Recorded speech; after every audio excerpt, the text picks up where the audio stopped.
Buenas noches, ingenieros. Nuevamente, bienvenidos a la clase del día de hoy.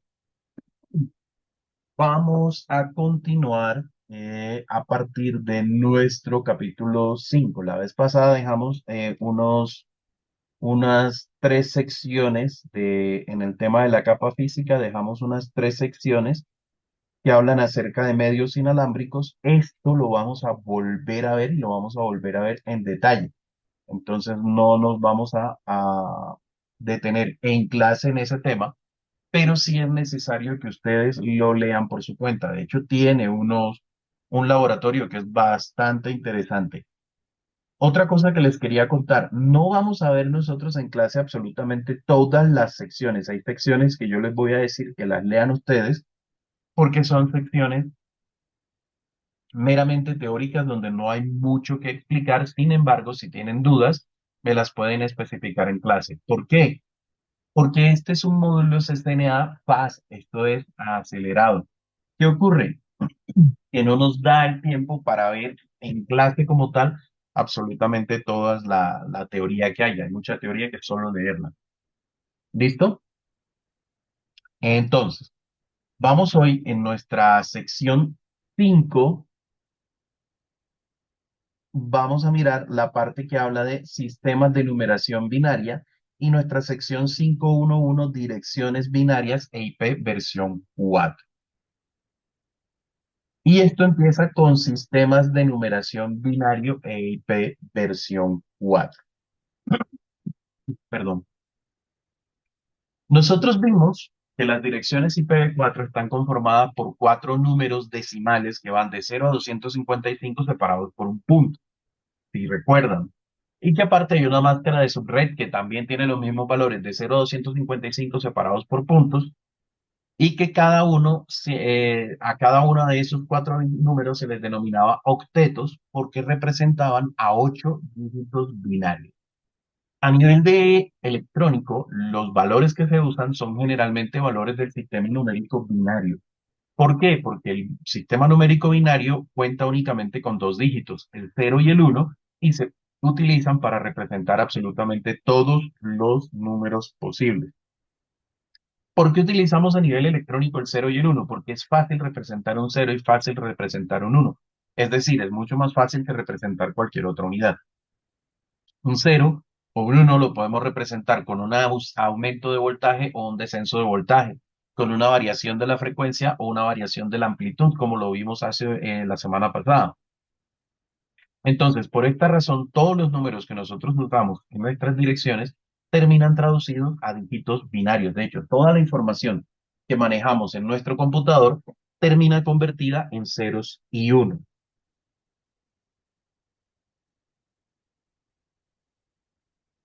Cada dirección IP versión 4 consta de esos cuatro números de 0 a 255 separados por puntos que representa cada uno un octeto u ocho dígitos binarios, lo cual nos indica que una dirección IP tiene una longitud de 32 dígitos binarios. Todas las direcciones IP versión 4 tienen una longitud de 32 dígitos binarios. Las utilizamos en formato decimal ¿para qué? Pues para facilitar su interpretación. Es la única razón para la cual lo hacemos. Vamos a mirar un video que nos habla acerca de cómo convertir números binarios en números del sistema decimal.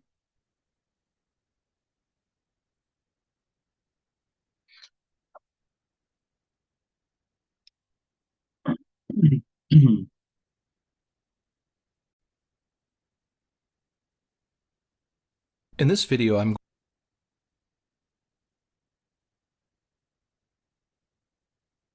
going to discuss binary to decimal conversion. But before I do this, I want to take a look at positional notation or place values. I have the number 2168 here. If we look at the place values of the number 2168, we can see that the place values have the ones place, the tens place, the hundreds place, the thousands place, 10,000, 100,000, and million. These are the place values of the base 10 decimal number system. You can see that we have the number 2 in the 1000s place, so we have two 1000s. we have a 1 in the hundreds place for 100, we have 6 in the tens place for 60, and we have 8 in the ones place for 8. So effectively we have 2 1000s, 1 100, 6 tens for 60, and 8 ones for 8. Now when we're talking about the place values in the decimal number system, we're talking about the powers of 10.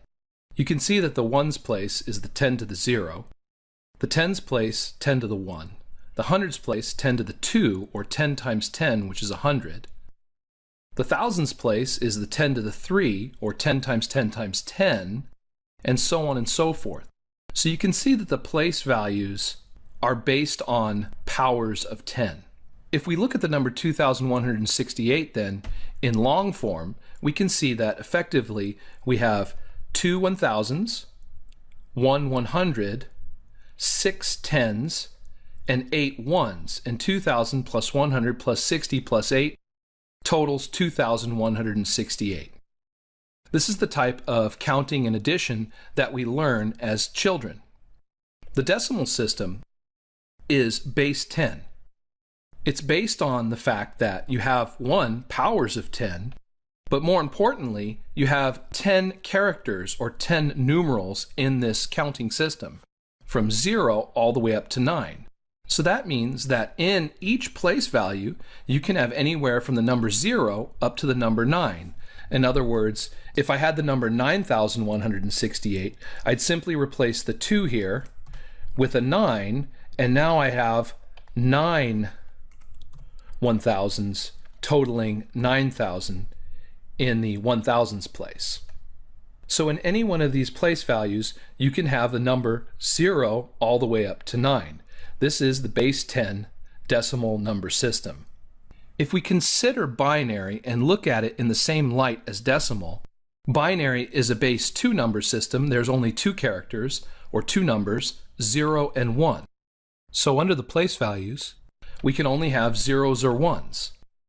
The place values go from 1, which is 2 to the 0, to 2, 2 to the 1, 4, 2 to the 2, 8, 2 to the 3, or 2 times 2 times 2 is 8.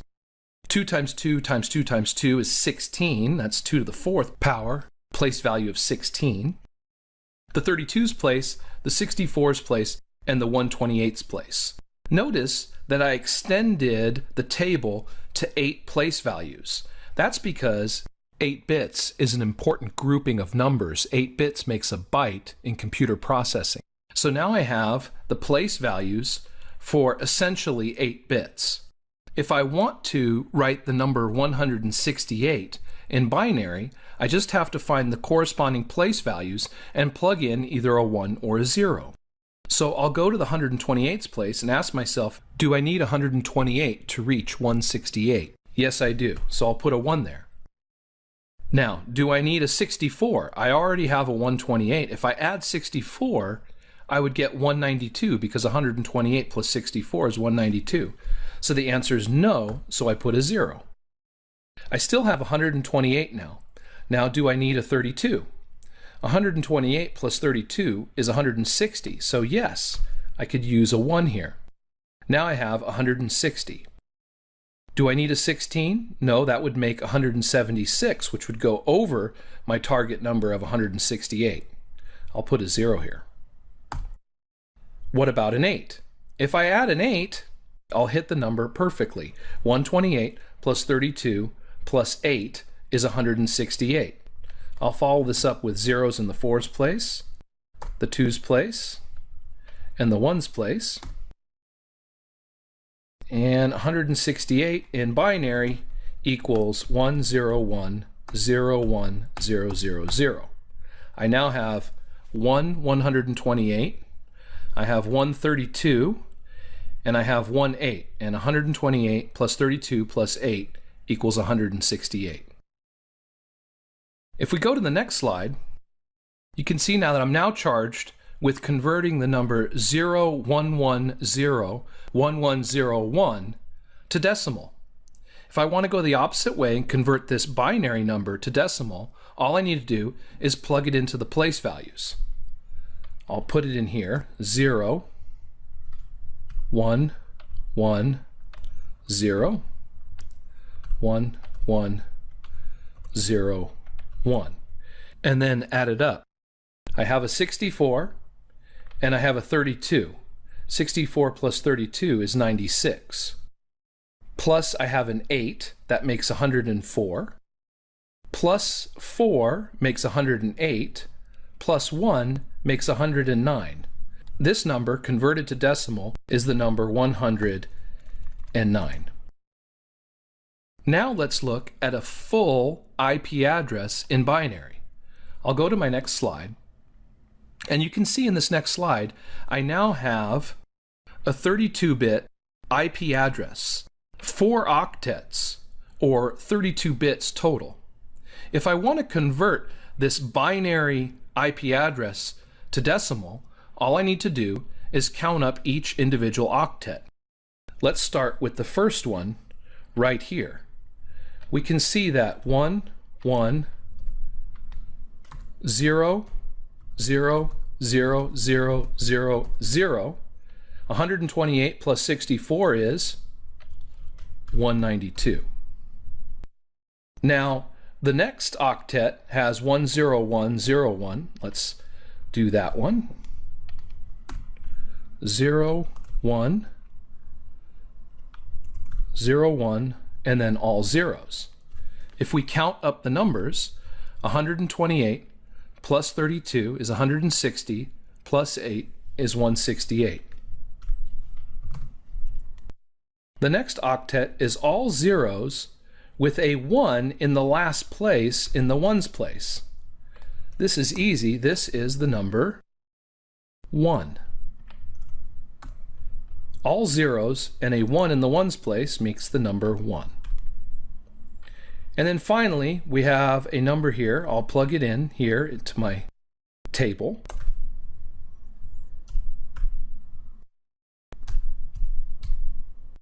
And I have the number 011000101. We can see that 64 plus 32, we've already said, is 96. Plus 4 is 100. Plus 1 is 101. So the conversion of this binary IP address to decimal is 192.168.1.101.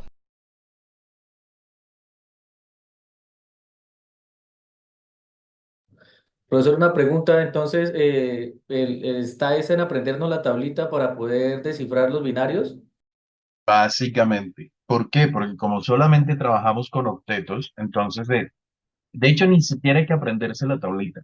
Hay que aprenderse el primer valor de la tablita y los demás todos son la mitad de eso. Tú te aprendes el valor más a la izquierda y es 128. El siguiente, 64. El siguiente, 32. Siguiente, 16. El siguiente, 8. El otro, 4. El otro, 2. Y el otro, 1. Esos son los valores. Entonces, con aprenderse esos, el primero ya tienes todo el proceso. Esa era como la duda que yo tenía para hacer la conversión a binarios y ya me quedó clara. Muchas gracias. Ok, vale, listo. Pues todo esto que tenemos aquí es exactamente lo mismo que acabamos de ver en el juego, en el video. Hagamos esta actividad, por favor, la 5111. Actividad 5111. Y esa tablita, cójanla y escríbansela en un papel. El 128, 64, 32, 16, 8, 4, 2, 1.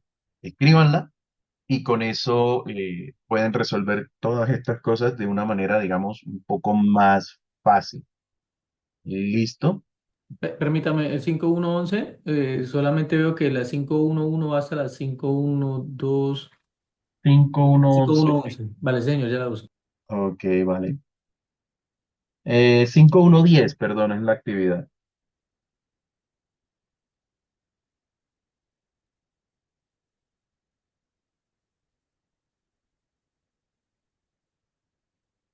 No sé si los compañeros pueden confirmar, pero esa como que no la tenemos habilitada nosotros de Sí, la no, no, 5. no. No aparece, aparece bloqueada para el set. Direcciones basadas en IP versión 6. Vamos a avanzar. Tranquilo, olvídalo. Vale, Vamos a señor. avanzar. Ok. Direcciones basadas en IP versión 6 o direcciones hexadecimales e IPv6. Bueno, así como IPv4 trabaja en sistema binario y trabajamos solamente con ceros y unos, IPv6 trabaja en un sistema hexadecimal y creo recordar que ya vimos algo de esto. El sistema hexadecimal, a diferencia del decimal que tiene 10 dígitos del 0 al 9, del binario que tiene 2 dígitos del 0 al 1, el sistema hexadecimal tiene 16 dígitos del 0 a la F, donde, si nosotros miramos, el 0 vale 0 hasta el 9, pero lo que es el valor 10 es una A, el valor 11 es una B, el valor 12 es un C, y así sucesivamente hasta el F, que es un 15. A esto lo conocemos como sistema hexadecimal. Si ustedes miran la representación, cada dígito hexadecimal va a representar 4 bits en binario. Sin embargo, el 0 va a representar 4 ceros, el 1 va a representar simplemente 0001, el 2 0010 y así sucesivamente. Es decir, el valor binario correspondiente. La F que vale 15 son 4 unos. Y si nosotros los miramos, esos 4 unos son efectivamente el 8, el 4, el 2 y el 1. 8 y 4, 12 y 2, 14 y 1, 15. Básicamente eso es. Hay un truco con respecto a esa tabla, a la tabla de numeración binaria. ¿Cuál es el truco? Vamos a mirar si por aquí nos aparece la tabla. Número de posición binaria. Aquí, una donde nos aparezca completa la tabla. A esta tabla. Perdón. Hay un truco. Esta tabla, como les decía, hay que aprenderse únicamente este número. Y el resto son la mitad, la mitad, la mitad, la mitad hasta llegar al uno. Pero si a usted le muestran dos unos y el resto el cero, dos unos, ¿hasta dónde llegan los unos? Llegan hasta el 2. ¿Qué quiere decir? Que estos dos valores en uno suman 3. ¿Por qué? Porque suman uno menos que el valor que sigue. Si nos muestran unos hasta aquí, por ejemplo, nos muestran cero cero y de aquí para allá todos son unos. Entonces uno dice, hasta aquí hay un uno, hasta aquí hay unos. Quiere decir que la suma de todos estos valores, todos estos unos, suman 63, uno menos que este. Si todos estos son unos, entonces el valor es un 127, uno menos que este. Y así sucesivamente. Pero ojo, cuando todos son unos. Entonces vámonos hasta donde estábamos. Ok, y los cuatro unos, ¿qué son? Los cuatro unos están antes del 16, quiere decir que suman 15, que es lo que vemos aquí en esta tabla. Cuatro unos suman 15. ¿Por qué? Porque el siguiente valor, el siguiente bit ya vale 16. Entonces suman 15 en decimal, F en hexadecimal. Una dirección IPv6 está compuesta por 128 bits. Entonces, para no escribir esos 128 bits en binario, se escriben en bloques de a 4 dígitos hexadecimales, a los cuales llamamos hextetos. ¿Por qué hextetos? Porque una dirección IPv6 está compuesta por grupos de a 4 dígitos hexadecimales y si cada dígito representa 4 binarios, los 4 dígitos van a ser 16 bits. Por eso se le llaman hextetos o extetos a estos números en hexadecimal. Ahora, así al rompe, parece más difícil manejar direcciones IPv6 que direcciones IPv4 por el tema del hexadecimal y todo ese tema.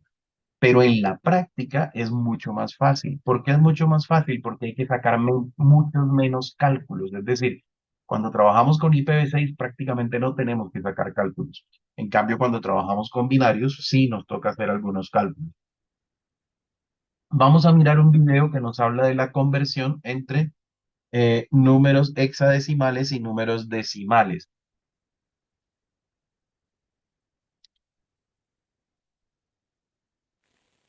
Hexadecimal, or hex for short, is a base 16 number system. It uses 16 symbols, the numbers 0 to 9, as well as the letters A to F.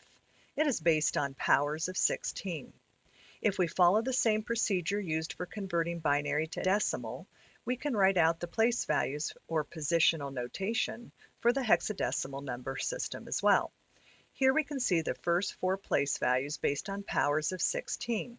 This is 16 to the power of 0 or 1. Any number to the power of 0 is 1. This is 16 to the power of 1 or 16.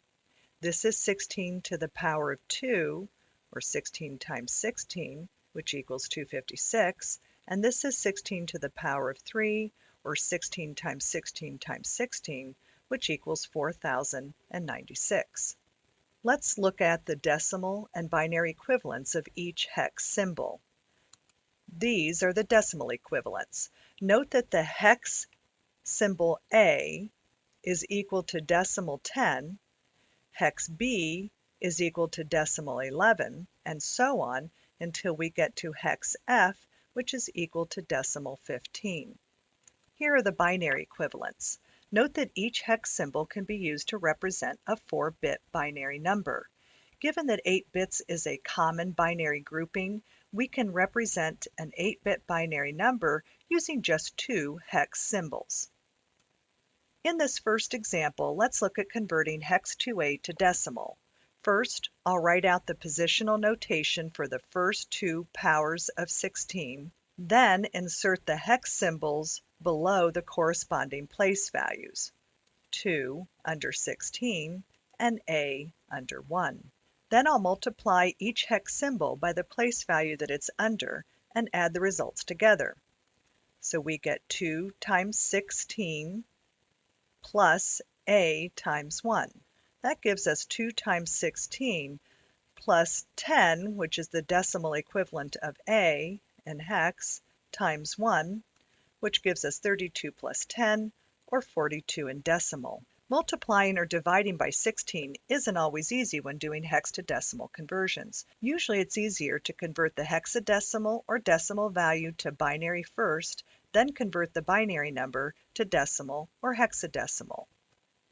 Let's convert decimal 197 to hex. First, I'll begin by converting 197 to an 8-bit binary number. Here I've drawn out the first 8 place values of the binary number system. We need to find out what combination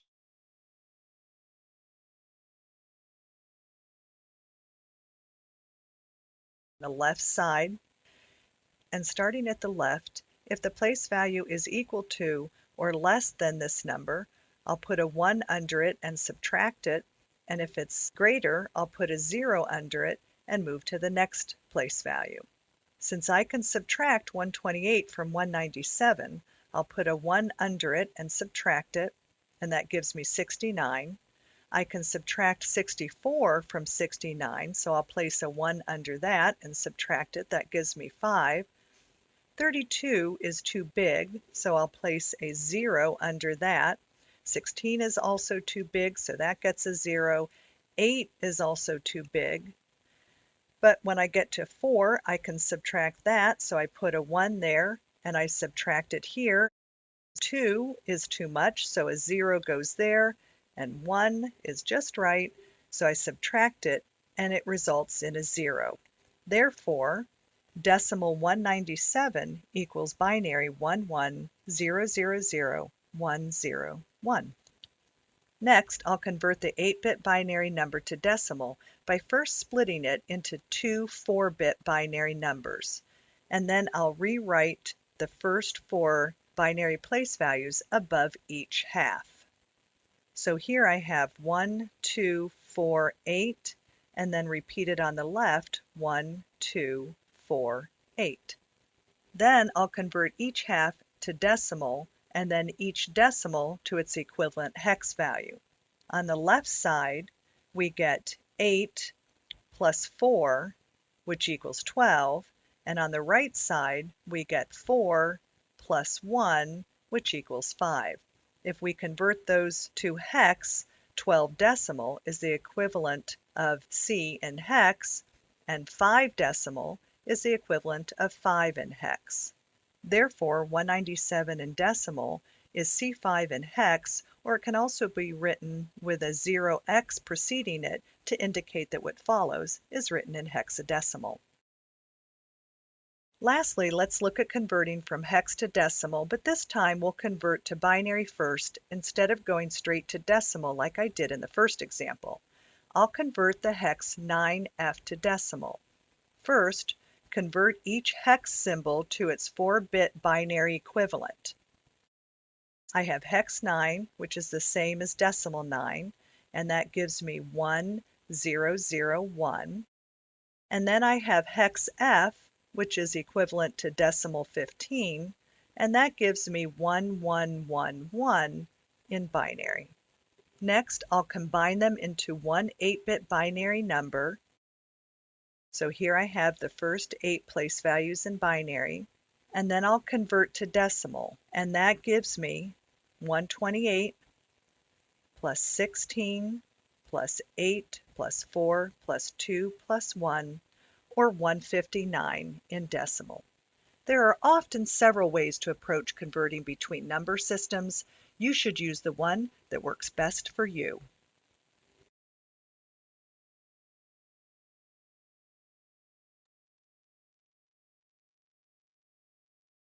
¿Dudas hasta ahí?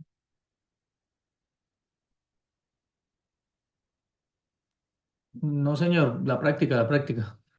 Sí, señor. La práctica, totalmente.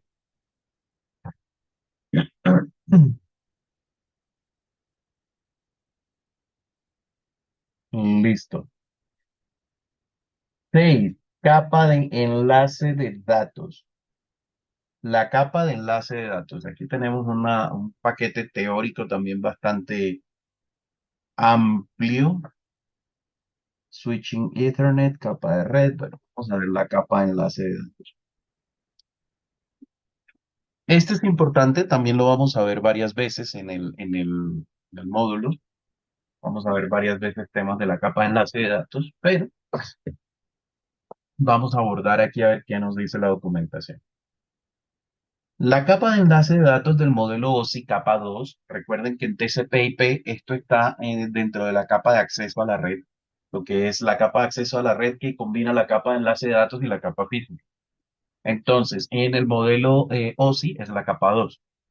Como se muestra en la figura, prepara los datos de la red para la red física. La capa de enlace de datos es responsable de las comunicaciones de tarjeta de interfaz de red a tarjeta de interfaz de red. La capa de enlace de datos realiza lo siguiente. Realiza lo siguiente.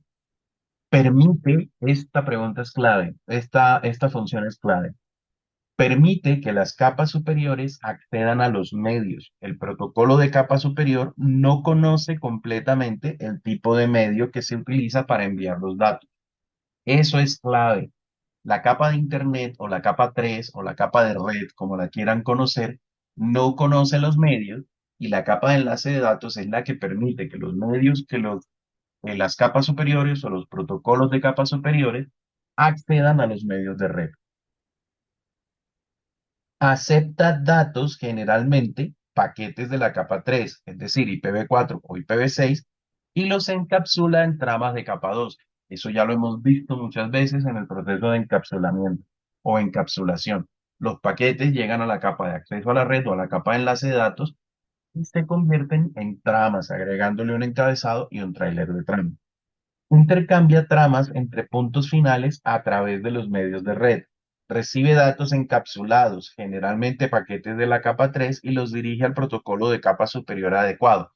Esto es cuando llegan los bits de la red, la capa de enlace de datos los recibe en forma de una trama, es decir, un paquete encapsulado, lo recibe en forma de una trama, lo desencapsula y se lo sube al protocolo adecuado en la capa 3 o en la capa de red, es decir, IPv4 o IPv6.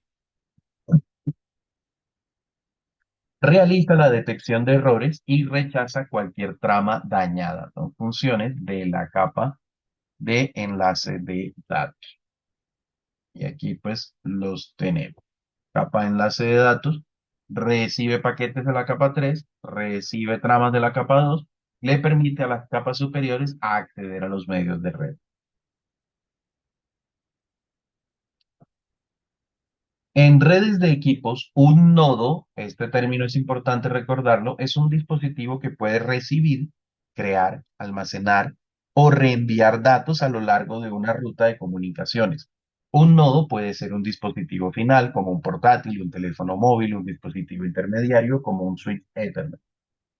Sin la capa de enlace de datos, un protocolo de capa de red como IP tendría que tomar medidas para conectarse con todos los tipos de medios que pudieran existir a lo largo de la ruta de envío. Además, cada vez que se desarrolle una nueva tecnología de red o medio IP, tendrá que adaptarse. La figura muestra un ejemplo de cómo la capa de enlace de datos agrega información de destino Ethernet de capa 2 y NIC a un origen de paquete de capa 3. A continuación, convertirá esta información en un formato compatible de la capa física, es decir, de la capa 1. Y aquí tenemos pues la información. Esto es la transmisión desde la estación de trabajo hasta el servidor y vemos como la capa 2 coloca dirección de una NIC de destino y de una NIC de origen, es decir, la dirección física de la interfaz de red o de la tarjeta de red del equipo origen y la dirección física de la tarjeta de red del equipo de destino. Subcapas de enlace de datos. La capa de enlace de datos está dividida en dos subcapas fundamentales. Está dividida en una capa que se llama control de enlace lógico y otra capa que se llama control de acceso al medio, o generalmente conocidas como LLC por Link Logic Control y control de acceso a IMAC o MAC por Media Access Control. La LLC o la capa de enlace lógico se comunica entre el software de red y las capas superiores y el hardware del dispositivo con las capas de inferiores. Coloca en la trama información que identifica qué protocolo de capa de red se utiliza para la trama. Esta información permite a múltiples protocolos de capa 3 como IPv4 e IPv6 utilizar la misma interfaz de red y los medios. Ojo con esto. La capa LLC es la que permite que diferentes protocolos de capa 3 utilicen los medios. Control de acceso al medio. La capa de control de acceso al medio se implementa en hardware y es la responsable de la encapsulación de datos y control de acceso a los medios. Proporciona direccionamiento de capa de enlace de datos y está integrado en varias tecnologías de la capa física. Entonces, importante, este diagrama, como lo vemos aquí. Aquí tenemos la capa de red o la capa de internet y acá tenemos la capa física. Y como vemos, tenemos en medio la capa de enlace de datos dividida en la LLC y la MAC. La LLC es toda la implementación de software, controladores y todo ese tipo de cosas que le permiten a la capa 3 acceder a los medios y que permite tomar de los medios y pasar información a la capa 3. Y la subcapa MAC es la encargada de la parte relacionada más directamente con el entorno físico y el direccionamiento físico, tanto en Ethernet por cable como en WLAN, o es decir, en redes Wi-Fi, o en WPAN, o lo que es lo mismo, Bluetooth o RFID. Es decir, aquí se preparan los datos, se prepara la señalización para que los datos puedan viajar por el medio físico.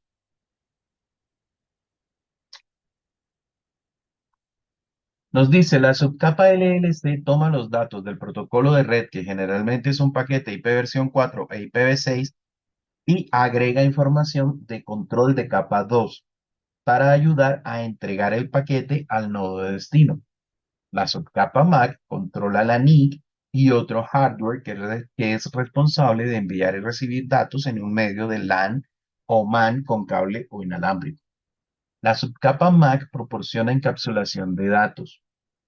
Delimitación de tramas. El proceso de entramado proporciona delimitadores importantes que se utilizan para identificar un grupo de bits que componen una trama. Estos bits delimitadores proporcionan sincronización entre los nodos de transmisión y de recepción. Es decir, en el cable, antes de cada trama, va una porción de datos, es decir, van unos bits que le indican al sistema que recibe que viene una trama, que se aproxima a una trama y que debe prepararse para recibirlo. Direccionamiento. La capa MAC proporciona dirección de origen y destino para transportar la trama de capa 2 entre dispositivos en el mismo medio compartido.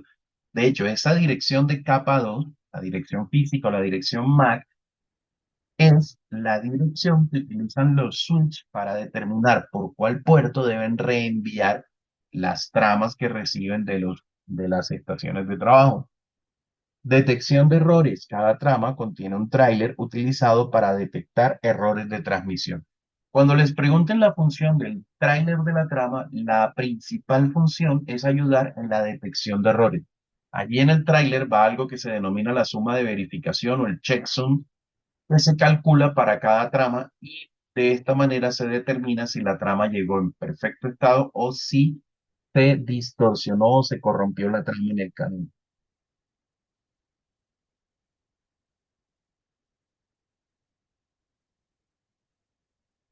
Provisión de acceso a los medios. Cada entorno de red de los paquetes, cada entorno de red que los paquetes se encuentran cuando viajan desde un host local hasta un host remoto puede tener características diferentes.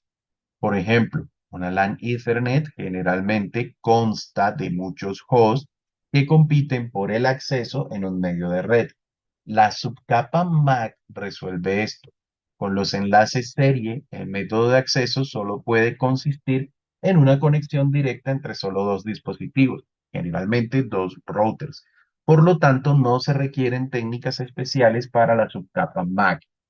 Las interfaces de router encapsulan el paquete en la trama apropiada. Se utiliza un método adecuado de control de acceso a los medios para acceder a cada enlace. En cualquier intercambio de paquetes de la capa de red puede haber muchas transiciones de medios y capas de enlace de datos. Nada más aquí, miren, hay un medio Ethernet y hay una transición a un medio serial. En cada salto a lo largo de la ruta, un router realiza las siguientes funciones de capa 2. Esto también es importante que lo tengan en cuenta. ¿Qué funciones de capa 2 realiza un router? Uno, aceptar la trama proveniente de un medio. Un router acepta una trama que viene, por ejemplo, de un Ethernet. Dos, desencapsular la trama. Tiene que desencapsular la trama para poderla procesar en forma de paquete, porque el router trabaja con paquetes, no con tramas. Tres, volver a encapsular el paquete en una trama nueva. Por ejemplo, aquí ese paquete tiene que encapsularse en una trama que ya no es una trama Ethernet, como en este caso, sino es una trama serial. En el caso de la trama Ethernet, la trama debe tener una dirección de origen y una dirección de destino, de capa 2 o una dirección MAC. Pero en el caso del enlace serial, no se necesita dirección. ¿Por qué? Porque todo lo que se envíe por este cable no tiene otro punto por donde salir, sino por este otro extremo donde está el otro router. Y todo lo que llegue por este punto no tiene otro origen posible, sino este router. ¿Debido a que estos son un enlace serial punto a punto? O sea, es un tipo de conexión que no acepta que haya ningún dispositivo en medio de los dos routers. En cambio, en el caso de esta conexión a Internet, resulta que aquí en el medio podría haber un switch y de ese switch podrían salir muchos otros cables. Entonces la trama necesita una dirección de origen y una dirección de destino para saber a qué dispositivo se le reenvía o se le responde. De hecho, aquí tenemos una animación en la que nos aparece encabezado LAN, se recibe el paquete, se desencapsula el paquete, se vuelve a encapsular, pero ya ahora con un encabezado WAN y un tráiler de trama WAN, y se envía. Listo, y la última función es reenviar la nueva trama adecuada al medio de ese segmento de la red física. Es decir, recibir tramas, desencapsularlas, volverlas a encapsular y reenviarlas. Son las cuatro funciones de capa 2 que hace un router. Estándares de la capa de enlace de datos. Los protocolos de la capa de enlace de datos generalmente no están definidos por la solicitud de comentarios RFC, a diferencia de los protocolos de la capa superiores del conjunto o del set de protocolos TCP/IP. El grupo de trabajo de ingeniería IETF mantiene los protocolos y servicios funcionales para el conjunto de protocolos TCP/IP en las capas superiores, pero no definen las funciones y el funcionamiento de la capa de acceso de red TCP/IP. Las organizaciones de ingeniería que ofrecen estándares abiertos y protocolos que se aplican a la capa de acceso de red, es decir, las capas físicas y de enlace de datos OSI, incluyen los siguientes: el IEEE, el ITU, el ISO y el ANSI. Y aquí pues tenemos los logotipos a manera de cultura general de cada uno de estos institutos. Topologías física y lógica.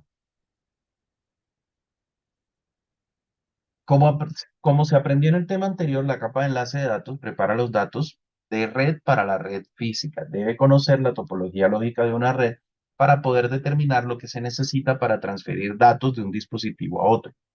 En este tema se explican las formas en que la capa de enlace de datos funciona con diferentes topologías de red lógica. Aquí importante que identifiquemos las diferencias entre topología física y topología lógica. La topología física identifica las conexiones físicas y cómo se interconectan los dispositivos finales y los dispositivos intermedios, es decir, los routers, los switch, los access point. La topología también puede incluir la ubicación específica del dispositivo, como el número de habitación y la ubicación en el rack del equipo. Las topologías físicas generalmente son punto a punto o en estrella. Eso ya lo vimos. Cuando vimos diagramas de topología física y diagramas de topología lógica, charlamos de esto.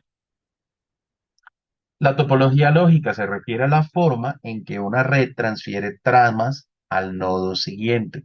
Esta topología identifica conexiones virtuales mediante interfaces de dispositivos y esquemas de direccionamiento IP de capa 3.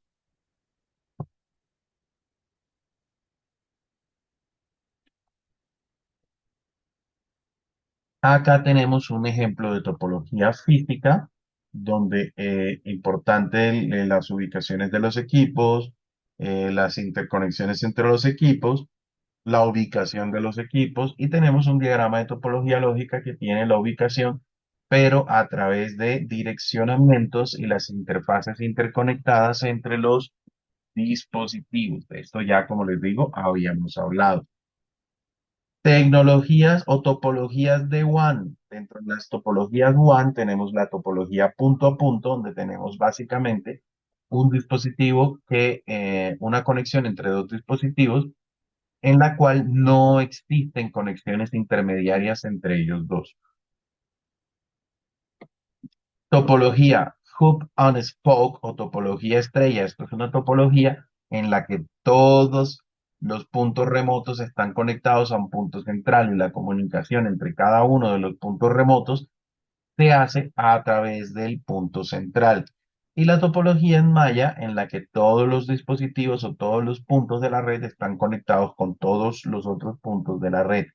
Esto es una topología que provee redundancia, pero es costosa por el costo de los múltiples enlaces. Y aquí hay una descripción, pero es exactamente lo mismo que estábamos hablando. Topologías LAN. En las topologías LAN vamos a encontrar topologías LAN heredadas. Cuando digamos el término heredado o legacy, y lo leemos en inglés, es una forma elegante de decir obsoletas, es decir, son tecnologías que ya no se usan. Entre las topologías obsoletas tenemos la topología de bus y la topología de anillo. En la topología de bus, vamos a ver si por acá está. Sí, aquí está la topología de bus. En la topología de bus tenemos un solo cable, un cable que hace las veces de backbone y las derivaciones de este cable. Era la manera como se conectaban las redes inicialmente. Y la topología de anillo, que era un medio formando un círculo, un anillo, a veces este anillo era doble, y todos los otros equipos conectados o pegados o derivados de ese anillo. De hecho, una topología de anillo es una misma topología de bus, lo único es que el inicio se conecta con el fin. ¿Cuál era la ventaja de la topología de anillo? pues que permitía mayor redundancia. Si se rompía el anillo en algún sitio, pues la red no necesariamente quedaba aislada. En cambio, en el bus, si se rompía por la mitad, quedaban dos equipos interconectados y otros dos equipos interconectados entre ellos, pero la red quedaba partida por la mitad. Eso teóricamente, porque en la práctica no funcionaba porque se necesitaban estas terminaciones que tenemos acá. Esas topologías son topologías heredadas, ya no se usan. Topologías que podemos utilizar o que encontramos hoy en día, la topología de estrella, donde todos los equipos están conectados a un punto central, que generalmente es un switch, y la topología de estrella extendida, donde tenemos los equipos conectados a un punto central, que es un switch, y ese switch interconectado con otro, que es punto central para otro conjunto de dispositivos. Entonces se le denomina estrella extendida. Los hub, cuando existían, cuando no eran legacy, cuando no eran obsoletos, a pesar de que visualmente todos los equipos iban conectados a ese punto central que era el hub internamente lo que tenía era un cable, mm, eh, simplificando el tema, ¿no? Lo que quiero decir es que se comportaba tal cual como un cable y en un hub lo que teníamos era una topología de bus, no de estrella. La topología de estrella real la tenemos a partir de los switch. ¿Dudas, preguntas, inquietudes hasta ahí? No, señor, ninguna. Ok. Otra cosa importante que debemos tener en cuenta cuando hablamos de la comunicación y de la capa de acceso a la red o de la capa de enlace de datos es el modo como se da la comunicación. Si la comunicación se da en modo de semiduplex o de duplex completo, lo que conocemos en la práctica, en el argot popular, y es el nombre técnico, pero en inglés, de half duplex y full duplex. En los medios compartidos, como un bus y un anillo, generalmente vamos a trabajar en half duplex. Y en medios como las estrellas y las estrellas extendidas, vamos a trabajar en modo full duplex. ¿Pero de qué depende? En el modo half duplex o semiduplex, en la conexión usted puede o transmitir o recibir, pero no puede hacer las dos cosas al mismo tiempo, lo que equivale a tener procesos de control de acceso al medio que implican que usted antes de transmitir primero debe escuchar el medio. ¿Escuchar para qué? Para ver si está libre, es decir, evaluar si hay una transmisión en el cable. Si hay una transmisión en el cable, usted debe recibirla y esperar para transmitir. Cuando va a volver a transmitir, necesariamente debe volver a monitorear el cable y si ya no hay una transmisión, entonces en ese momento puede transmitir. Pero como ve, o recibe información o envía información, pero al mismo tiempo no puede hacer las dos cosas. Este era el modo de trabajar de los hubs y de las redes en modo anillo. Entonces recibe y envía, pero no hace las dos cosas al mismo tiempo. En los medios full duplex, como en las redes estrella cuando trabajamos switch, usted puede recibir y puede enviar información al mismo tiempo. ¿Por qué? Porque se utilizan circuitos separados que se interconectan con el cable para la transmisión y la recepción. Entonces ya usted no tiene, bueno, cuando digo usted me refiero al equipo. Ya el equipo no debe escuchar el medio antes de empezar a transmitir, sino que puede empezar a transmitir inmediatamente tiene la necesidad. Porque si llega información, la puede recibir sin ningún problema. Listo, aquí tenemos el proceso de que enviamos y recibimos al mismo tiempo. Métodos de control de acceso al medio. Resulta que se requiere un método de control de acceso al medio cuando tenemos medios compartidos o medios half duplex. ¿Por qué? Porque si usted escucha el cable y transmite o no escucha el cable y transmite y hay otra transmisión en el cable, se produce un fenómeno que se llama la colisión. Ahora, las colisiones, ¿qué es? Es la degradación o la afectación de la señal que se produce cuando se encuentran una señal de transmisión y una señal de recepción en el mismo medio de transmisión. Esto es, en términos de cable, se soluciona teniendo unos circuitos para transmitir, unos circuitos para recibir y utilizando unos hilos del cable UTP para recibir y unos hilos del cable UTP para transmitir, o para recibir y para transmitir. Lo mismo en la fibra, dos cables de fibra óptica, dos hilos de fibra óptica, uno para transmisión, uno para recepción y tengo full duplex. Pero hay otros medios, por ejemplo, en el inalámbrico, en donde el aire es el mismo. Entonces usted o envía o transmite, pero no puede hacer las dos cosas al tiempo. Sin embargo, hay mecanismos para eso.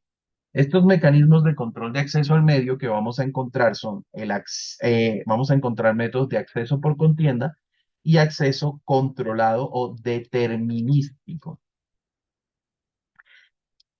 Contienda o contención. El acceso basado en contención, ¿a qué hace referencia? Nos dice acá, en las redes multiacceso o basadas en contención, todos los nodos operan en semidúplex, compitiendo por el uso del medio. Sin embargo, solo un dispositivo puede enviar a la vez. Por lo tanto, hay un proceso. Y más de un dispositivo transmite al mismo tiempo. Algunos ejemplos de medios de métodos de acceso basados en contención son los siguientes. Acceso múltiple con detección de colisiones o Carrier Sense Media Access Collision Detection, utilizado en las LAN Ethernet de topología de bus heredadas, es decir, en los hubs. Esto ya no se usa en los hubs. Y el otro método es el de acceso múltiple por detección de, a ver, ¿cómo le llaman a este acceso múltiple con detección de colisiones? Bueno, sí. Y este es acceso múltiple con prevención de colisiones. Esto es Carrier Sense Media Access Collision Avoidance o prevención de colisiones. El operador detecta el acceso múltiple con prevención de colisiones utilizado en redes inalámbricas. Bueno, el uno es detección de colisiones, es decir, detecto el problema y tomo medidas, y este es prevengo que el problema ocurra, que es el que estamos utilizando actualmente en redes inalámbricas, el TSMA. Este CS es de carrier sense, es decir, de sensar, de escuchar el medio, de escuchar una señal en el medio antes de transmitir. Esto simplemente significa media access o acceso al medio, y este CA es collision avoidance, prevención de colisión. Y aquí es exactamente lo mismo, pero collision detection, detección de colisiones. Importante que nos aprendamos que el CA es el que utilizamos en las redes inalámbricas. El otro método, que no es de contención, es decir, no es Carrier Sense Media Access, no es detección de colisiones ni prevención de colisiones, es el método de controlado o determinístico. ¿En qué consiste? En establecer unos turnos específicos para que cada equipo pueda transmitir o pueda recibir información.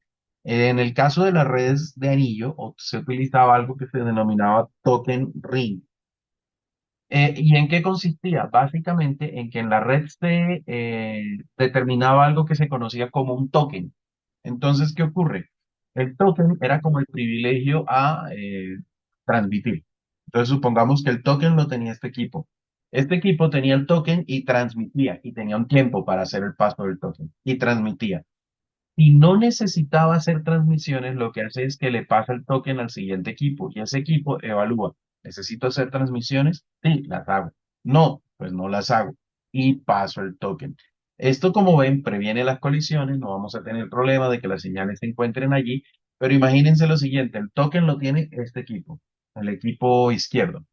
El equipo abajo necesita transmitir, pero no puede porque el token lo tiene el equipo izquierdo. El equipo izquierdo evalúa y dice: no necesito transmitir. Se lo pasa al equipo que está en la parte superior. El equipo que está en la parte superior evalúa y dice: no necesito transmitir. Y le pasa el token al equipo de la derecha. El equipo de la derecha evalúa y dice: no necesito transmitir. Y entonces le pasa el token al equipo que se encuentra abajo, y en este momento es que él puede transmitir. Entonces se perdieron uno, dos, tres turnos de transmisión hasta que este señor pudo recibir el token para poder transmitir, siendo que ese fue tiempo perdido porque los tres equipos de arriba no necesitaban efectuar una transmisión. Era de las desventajas que tenía este tipo de método. ¿Dudas hasta ahí?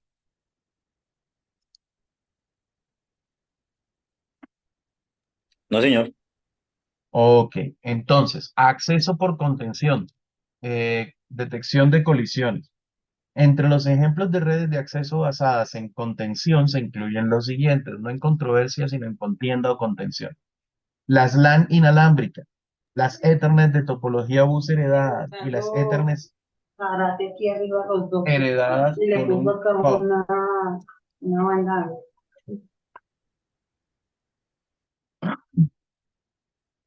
Ok. Estas redes funcionan en modo semidúplex. Siempre que estemos hablando de un modo de contención, estamos hablando de semidúplex. Ya sabemos lo que pasa si dos dispositivos transmiten al mismo tiempo. Aquí vamos a ver, haga clic en cada botón para obtener una imagen de una descripción del proceso de detección de colisiones en una LAN Ethernet. ¿Cómo se da el proceso de detección de colisiones? Entonces, si nosotros miramos, este equipo escucha la red y determina que el medio está disponible y por ende va a enviar una trama. Luego, el hub, que es el equipo que tenemos en el medio, el hub o concentrador, lo que hace es que reenvía la trama a a todos los dispositivos que tenga conectados, a todos menos el puerto por donde lo recibió. Y este equipo, PC2, determina que tiene una trama que acaba de recibir, pero miren que la trama también la recibió PC3. ¿Qué ocurre? Que PC3 tiene que procesar una trama simplemente para descartarla porque no era para él. Y luego, efectivamente, aquí dice que esta trama es para mí, de modo que copiaré toda la trama. Y esta trama no es para mí, ignoraré la trama. Es lo que está ocurriendo acá. Pero ambos equipos procesaron la trama. Es decir, que este equipo perdió ciclos de procesamiento. Perdón, este equipo perdió ciclos de procesamiento en una trama que no le interesaba. Prevención de colisiones. Este tema de detección de colisiones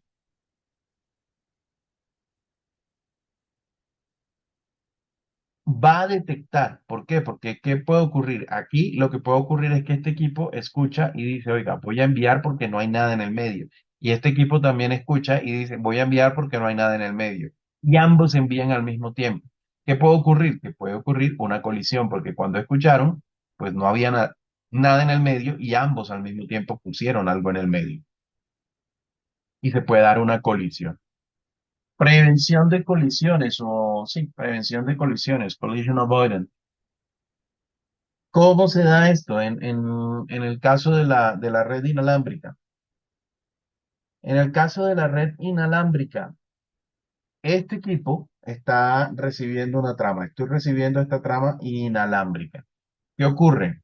El equipo B dice, veo en la trama inalámbrica que el canal no está disponible por una cantidad de tiempo específica, por eso debo esperar.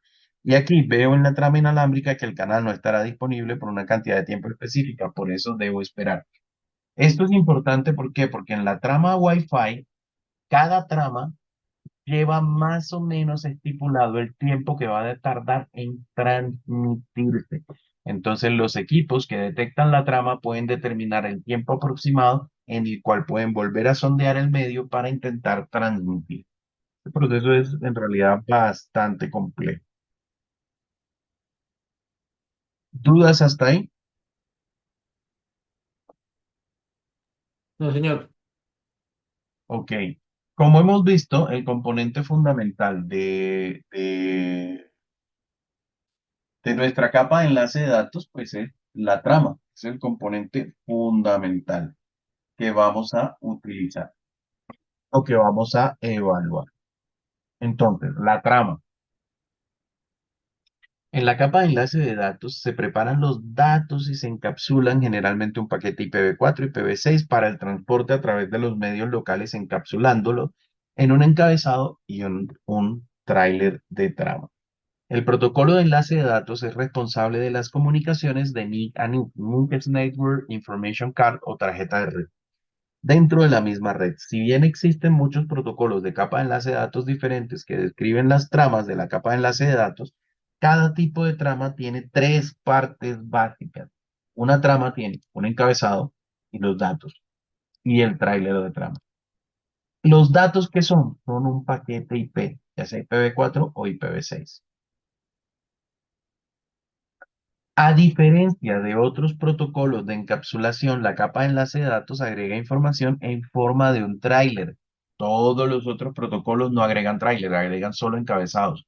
En la capa de transporte se agrega un encabezado de transporte, en la capa de red un encabezado de red. En la capa de enlace de datos se agrega el encabezado de trama y el tráiler de trama. Todos los protocolos de la capa de enlace de datos encapsulan los datos dentro del campo de datos de la trama. Sin embargo, la estructura de la trama y los campos contenidos en el encabezado y tráiler varían de acuerdo con el protocolo.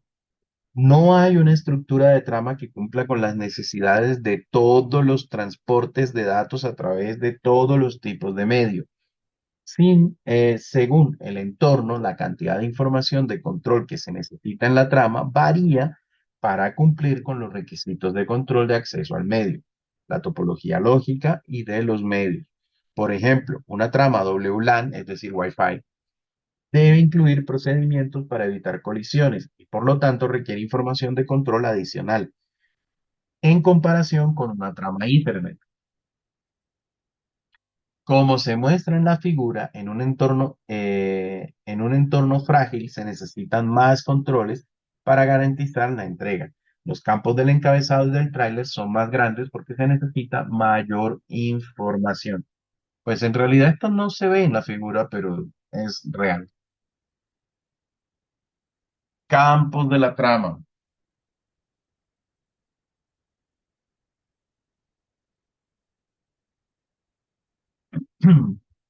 Los campos más importantes de la trama son en el encabezado, son el inicio de trama, los campos de direccionamiento, el campo de tipo y el campo de control. Luego los datos son el paquete. Y en el tráiler, la detección de errores y la detección de trama, es decir, la señalización de fin de trama y los datos necesarios para los errores. Ahora, indicadores de arranque y detención de trama son los que van aquí, inicio de trama y final de trama. Se utilizan básicamente para identificar el comienzo y la finalización de una trama. Direccionamiento indica los nodos de origen y destino, es decir, aquí va la MAC de origen y la MAC de destino. Es decir, la dirección física de la tarjeta de red de origen y la dirección física de la tarjeta de red de destino. Recuerden que el destino que va en la dirección física no necesariamente es del equipo con el que me quiero comunicar. Si ese equipo con el que me quiero comunicar está en mi propia red, la dirección física de destino va a ser la dirección de ese equipo. Pero si el equipo está en una red remota, es decir, toca atravesar un router para llegar a él, la dirección de destino física que voy a tener aquí es la dirección del router, no la del equipo final. Tipo identifica el protocolo de capa 3 del campo de datos, es decir, aquí lo que dice, lo que va aquí es si esto es un paquete IPv4 o es un paquete IPv6. Control indica los servicios especiales de control de flujo como calidad de servicio. Este tema de la calidad de servicio es una señalización que se le pone a las tramas para que se les dé prioridad en el transcurso, en el tránsito desde el origen al destino. ¿Qué tipos de tramas necesitan prioridad? Por ejemplo, las tramas de voz IP o las tramas de video, en las cuales la latencia tiene que ser muy baja. Es decir, la latencia, ya sabemos que en latencia, ya lo hemos visto en otras secciones, es el tiempo que transcurre entre que un paquete sale de su origen y llega al destino. Esa latencia para que el servicio de voz sea eficiente tiene que ser baja. Lo mismo para que un servicio de video sea eficiente, la latencia tiene que ser baja. Y detección de errores se incluye después de los datos para formar el driver. Direcciones de capa 2. A ver, las direcciones de capa 2 identifican básicamente a la interfaz de red que hace la transmisión y que debe hacer la recepción. Aquí como vemos, bueno, esta gráfica ya la hemos visto varias veces, en la que las direcciones MAC van cambiando. Si yo quiero, o la dirección física va cambiando, la dirección de capa 2. Si yo me voy a comunicar de aquí a este destino final, ¿qué ocurre? La dirección IP o dirección de capa 3 va a permanecer igual a lo largo de todo el camino. Pero la dirección de capa 2 va a ser una dirección cuando la trama va desde el equipo hasta el router. Cuando va del router a otro router, la dirección de capa 2 también va a cambiar. ¿Por qué? Porque en este primer tramo, la dirección de origen de capa 2 va a ser la del PC y la dirección de destino de capa 2 va a ser la del router. Pasando el router, la dirección de origen de capa 2 va a ser la de R1, la de destino de capa 2 va a ser la de R1. Pasando R2, la dirección de origen va a ser la de R2 y la dirección de destino va a ser la de el servidor web. Eso a nivel de capa 2, a nivel de capa de enlace de datos, es decir, a nivel de dirección física, a nivel de dirección MAC. A nivel IP, la dirección de origen va a ser la de este tipo y la dirección de destino va a ser la del servidor web durante todo el tránsito de la información desde el origen hasta el destino. ¿Correcto está ahí? Señor, Ok.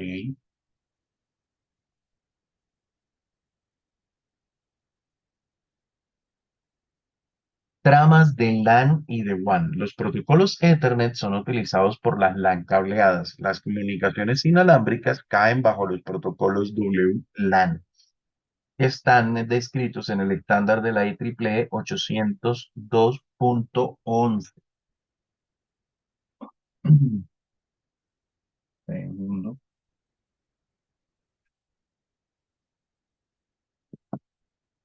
Estos protocolos fueron diseñados para redes multi-acceso. Tradicionalmente las WAN, no las WLAN, sino las WAN, las redes de área amplia, utilizaban otros tipos de protocolos para varios tipos de topología punto a punto, hub and spoke y de malla completa.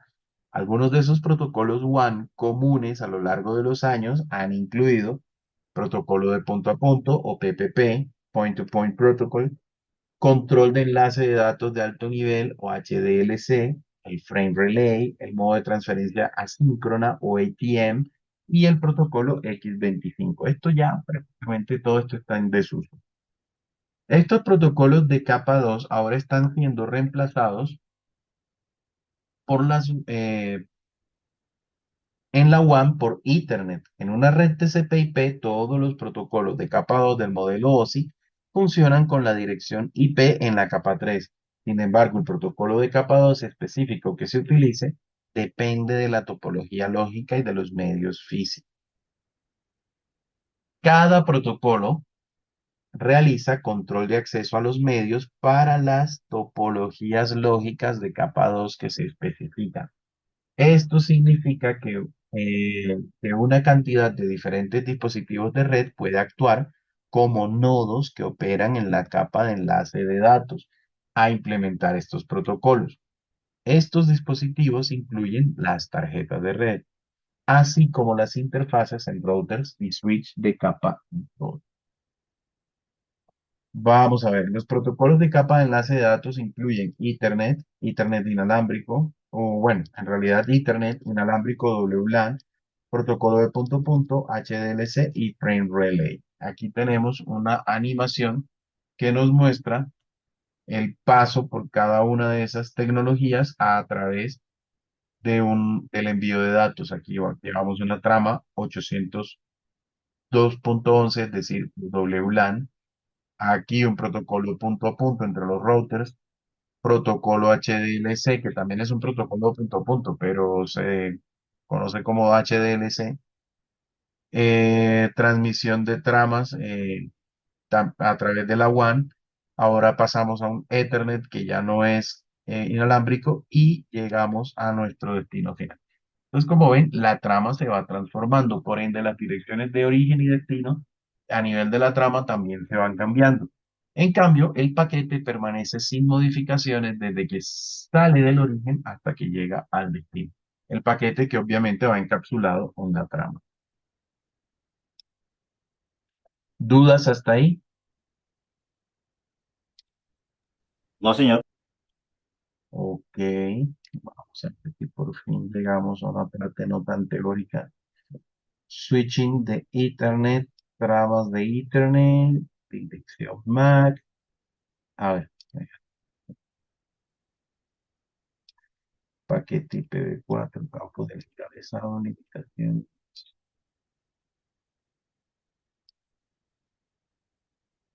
Es teórico, pero es bien importante todo lo que tenemos aquí. Bueno,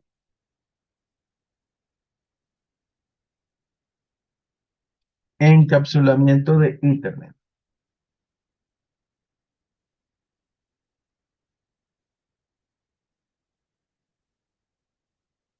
Este módulo comienza con una discusión sobre la tecnología Ethernet, incluyendo una explicación de la subcapa MAC y los campos de la trama Ethernet. Ethernet es una de las dos tecnologías LAN utilizadas hoy en día, siendo la otra las LAN inalámbricas o WLAN. Ethernet utiliza comunicaciones por cable, incluyendo pares trenzados, enlaces de fibra óptica y cables coaxiales. Ethernet funciona en la capa de enlace de datos y en la capa física. Es una familia de tecnologías de red definidas en los estándares IEEE 802.2 y 802.3. Soporta los siguientes anchos de banda. Y es importante esto. 10 megabits, y eso lo conocemos como Ethernet. 100 megabits, Fast Ethernet. 1000 megabits o 1 gigabit, eso lo conocemos como Gigabit Ethernet. 10 gigabit Ethernet, la de 10.000 megabits. 40 gigabits y 100 gigabits. Esas no les conozco el nombre, pero hasta aquí son Ethernet, Fast Ethernet, Gigabit Ethernet y 10 gigabit Ethernet. ¿Listo? En el modelo OSI, Ethernet está aquí, en la capa de enlace de datos y en la capa física. Y tenemos el 802.2 que describe todo lo que tiene que ver con la capa de enlace lógico y el 802.3 que tiene que ver con MAC y toda la parte física del estándar. Subcapas de enlace de datos. Nuevamente hablamos de que tenemos una subcapa LLC y una subcapa MAC. Nuevamente ya sabemos que la subcapa LLC es la que permite que los protocolos de capa superior accedan a los medios y toma los datos de la subcapa MAC y se los pasa al protocolo apropiado de la capa superior. Que la subcapa LLC se implementa toda en software y la subcapa MAC se implementa una parte en software y una parte en físico.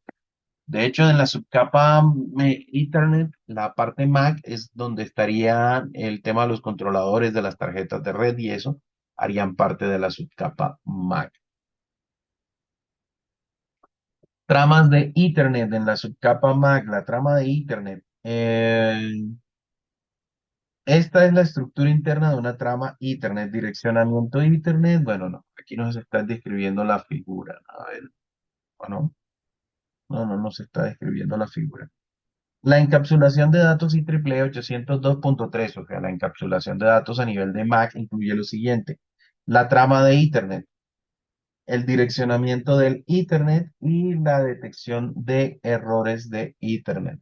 Es decir, el encabezado, los datos que son el paquete y el tráiler de trama, básicamente. Campos de la trama Ethernet. Esto es lo que está interesante.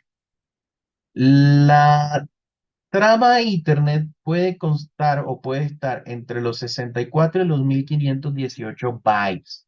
¿Sí? Entre 64 y 1518 bytes. Ojo con esto. Una trama más pequeña de 64 bytes se le conoce como tramas enanas o round frame. Y una trama mayor a 1518 bytes se le conoce como giant frame o como trama gigante. Ambas tramas son inválidas. ¿Qué tenemos? En una trama tenemos los primeros 8 bytes son el preámbulo y el señalizador de inicio de trama. Los siguientes 6 bytes, es decir, los siguientes 48 bits, es importante aprender a hacer estas conversiones rápidas. 6 bytes, como un byte son 8 bits. Los siguientes 48 bits, aquí tenemos un byte, los siguientes 48 bits o 6 bytes son la dirección MAC de destino. Los siguientes 48 bits o 6 bytes son la dirección MAC de origen. Y tengan en cuenta esto. La dirección de destino va primero en una trama que que la dirección de origen. Cuando veamos IP, vamos a ver que es al revés. En IP, la dirección IP de origen va primero, la IP de destino va después. Aquí es al revés. Aquí va la dirección MAC de destino va primero y la dirección MAC de origen va después. Los siguientes dos bytes son el tipo o la longitud que indican básicamente al protocolo de capa superior, indican si es protocolo IPv4, IPv6, lo que estamos encapsulando. De los bytes 46 a 1500 tenemos el paquete IP. ¿Eso qué quiere decir? Que ese es el tamaño máximo de un paquete que vamos a tener. Y los siguientes 4 bytes son el tráiler de trama que tiene principalmente la suma de verificación, el field check sum o la suma de verificación. ¿Qué es la suma de verificación que va aquí en el tráiler de la trama? La suma de verificación es el resultado de un cálculo matemático que se aplica sobre la trama. Cuando el nodo transmisor crea la trama, hace una operación matemática para obtener una suma de verificación y la pone allí. ¿Qué ocurre? Cuando el nodo receptor recibe la trama, debe calcular nuevamente esa suma de verificación y le debe dar el mismo resultado que le llegó aquí en el tráiler. Si el resultado es el mismo, la trama llegó correcta. Si el resultado varía, la trama llegó incorrecta y tiene que ser descartada. ¿Qué error? Eh, ¿Preguntas hasta ahí? No, señor. Vale, ahora sí, utilicemos Wireshark para examinar tramas, por favor. Hagamos este laboratorio.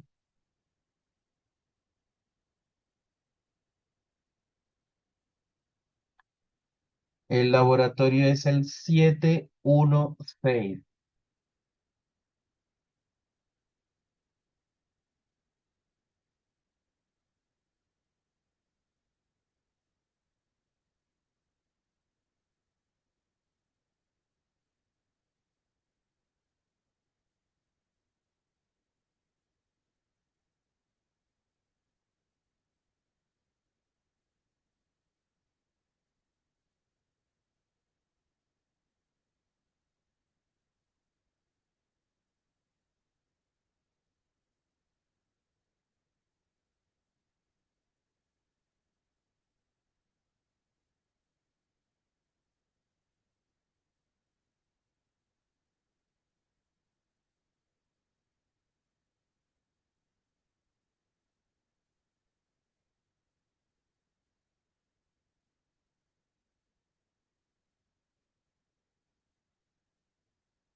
El Wireshark ya lo teníamos instalado, ya habíamos hecho un laboratorio con él. De hecho, me deben un laboratorio que era con Wireshark.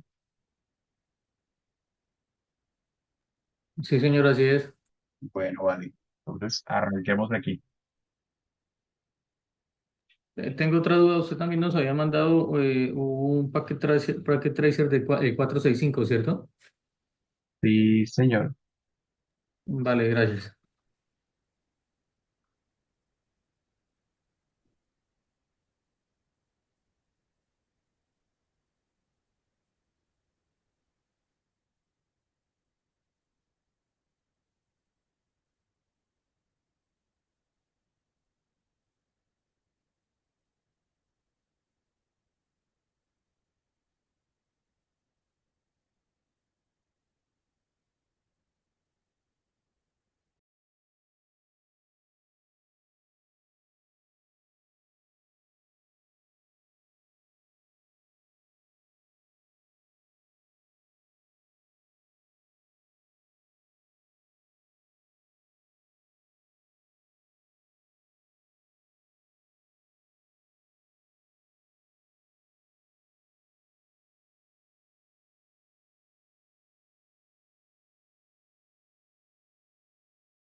Inge, Max, buenas noches. Dime. Hola, ¿sí me oyes? Aló, ¿Sí me oyes? sí, Inge, lo oigo. Ah, Inge, yo vale. tengo Dime. una consulta. Eh, lo que pasa es que yo estoy acá haciendo la captura de todo el tráfico, pero Sí. entonces el Wireshark, yo estoy ahorita en mi trabajo, el Wireshark me captura solo sobre mi sitio o como tal me puede coger lo que son paquetes de otras locaciones. O sea, solo sobre el segmento de donde yo me encuentro, es que yo Mm, veo que él me está haciendo una captura de ARP grandísima. A ver, el Wireshark tiene que hacerte capturas solamente de lo que entra a tu interfaz de red. La única manera de que Wireshark te haga captura de cosas que no van dirigidas a tu interfaz de red es que tú estés en un segmento de red que no sea un switch, sino que sea un hub, por ejemplo, o que sea un access point inalámbrico y que configures la tarjeta de red en un modo que se llama el modo promiscuo. Pero eso incluso por seguridad está bastante deshabilitado, está controlado en Windows, en casi todos los sistemas operativos. ¿Sí? Entonces, todo ese tema de ARP que estás viendo puede ser Sí, algún tipo de sistema de monitoreo o algún tipo de sistema que está haciendo peticiones en masa y que te están llegando ahí. Pero que el Wireshark las capture solamente las que van dirigidas a tu IP, perdón, a tu máquina o las que son de broadcast. Pues si tienes muchas e identificas que son de broadcast, ¿y cómo puedes saber que son de broadcast? Porque la dirección de destino toda es en F. Los 48 bits son F. Si tienes muchas que son de broadcast, entonces tienes que examinar tu red porque tienes algo raro que está pasando ahí. Puede ser un malware, puede ser algún sistema mal o configurado. sea, puede ser que se esté formando una tormenta de broadcast, según lo que te entiendo. Podría ser, pero para que se forme una tormenta de broadcast tendrías que no tener switch, tendrías que tener algún hub o alguna cosa así rara en tu red. Y no creo que tengas ningún equipo de eso. Sí, no, no. Bueno, listo. Sí, me quedo con la duda, pues que sí, sí veo varias, o sea, veo un tráfico que no reconozco dentro del sitio en donde estoy. Se me Ya. hace muy curioso. Sí, trata de evaluar las direcciones Listo, IP de Inge, origen y dale, destino. Trata de evaluar direcciones IP, origen y destino y mirar a ver si de pronto tienes algún virus, alguna cosa ahí que se te listo, está colando en la red. ¿Listo? listo, dale, Ok, gracias. vale.